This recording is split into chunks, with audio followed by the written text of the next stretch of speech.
కాంగ్రెస్ పాలిత రాష్ట్రాలు రాజస్థాన్, హిమాచల్ ప్రదేశ్ కూడా ఈ బోరు బావుల దగ్గర మీటర్లు పెట్టమని ఈ 0.5% FRBM ను వారు 0.5% FRBM ను వాళ్ళు యూటిలైజ్ చేసుకున్నారు అధ్యక్ష. నిన్నగాక మొన్న కొత్తగా అధికారంలోకి వచ్చిన కర్ణాటక రాష్ట్రంలో కూడా మేము ఈ 0.5% FRBM వాడుకుంటామని వాళ్ళ బడ్జెట్లో పొందుపరిచారు అధ్యక్ష.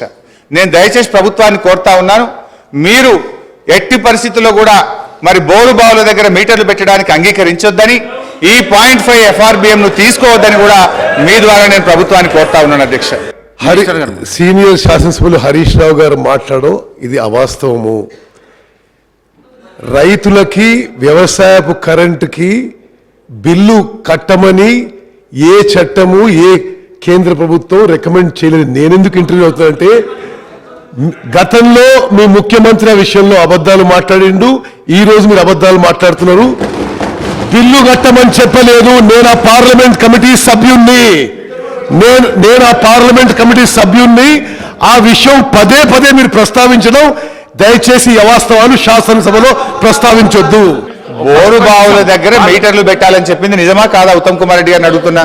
రైతుల నుంచి బిల్లు వసూలు చేయాలని చెప్పి ఆ రిఫార్మ్స్ లో ఉన్నట్టుగా హరీష్ రావు గారు శాసనసభలో ఇప్పుడే చెప్పారు. ఆ రిఫార్మ్స్ లో రైతుల నుంచి బిల్లు వసూలు చేయమని చెప్పి ఎక్కడా లేదు అని ఆ పార్లమెంట్ కమిటీ సభ్యుడిగా మీకు చెప్తున్నా. ఉత్తమ్ కుమార్ రెడ్డి గారిని అడుగుతున్నా, బోరు బావుల దగ్గర మీటర్లు పెట్టాలి, ఎంత కరెంటు కాల్చిందో లెక్క తేల్చాలని ఆ రిపోర్ట్ లో ఉందా లేదా? ఉచిత వ్యవసాయానికి ఉచిత విద్యుత్తులో వాళ్ళు ఏమన్నారు, రైతులు బిల్లు కట్టాలని చెప్పి రిఫార్మ్స్ లో ఉందని, ఆ రిఫార్మ్స్ లో రైతులు బిల్లు కట్టాలి లేదు అని నేను ఆ పార్లమెంట్ కమిటీ సభ్యుని చెప్తున్నా.